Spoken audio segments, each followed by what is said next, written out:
Hello everyone, the Duke here, and today I'm going to be talking about the FreegoEV ES10 from Freego's site itself. Now, I had heard about this from a friend, and well, it's a $900 dual motor, 1000 watt motors electric scooter, and I was like, okay, that's the cheapest one I've ever seen, so I wanted to go ahead and try it because you could order it through PayPal.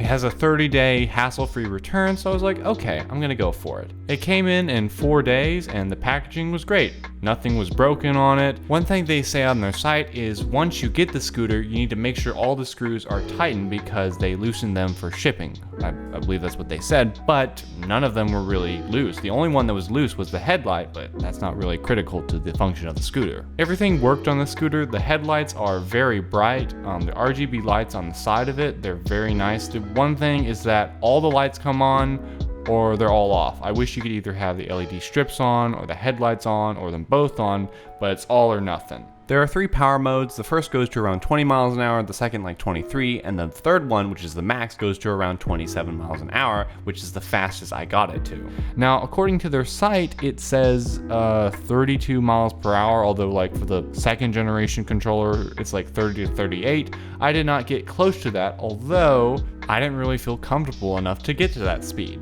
Here's the thing, the stem on this is extendable, but it doesn't extend enough for me because I'm 5'11", but when it's at full extension, it pulls down the brake lever, which, I mean, I don't feel comfortable using the one on the right-hand side because it's a twist handle. It's not a thumb throttle or an index finger throttle, it's a twist.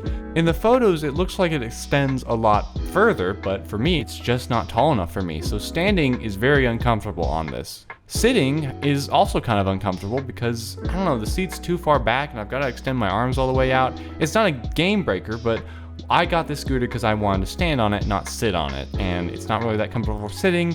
It's not really that great for standing. Now, if you are shorter than 5'11", I think it'd be perfectly fine. I don't know, I'm disappointed, although it is a $900 electric dual motor scooter. You don't see any others that are this cheap, although there might be a reason. Another thing about this scooter is that the steering is very loose, and while this potentially could be fixed, I just did not feel like taking off the main tire. I want to make a more full-fledged review of this. This is just my initial impressions, and honestly, I am a little disappointed. I want to test the speed more because it was on 3 bars when I got it, and I want to test it when it's fully charged, though it's not looking that great since if it was on 3 bars and it didn't go to full speed, I think they might be lying. There's maybe a way I can make the brake cable longer, because on the stem you can see you can pull the wires where you can't see it.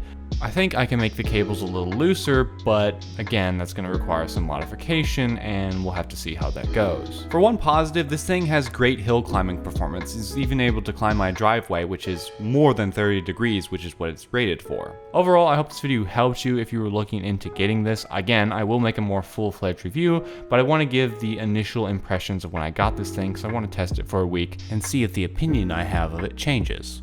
I hope you enjoyed the video, and this has been the Duke, signing off.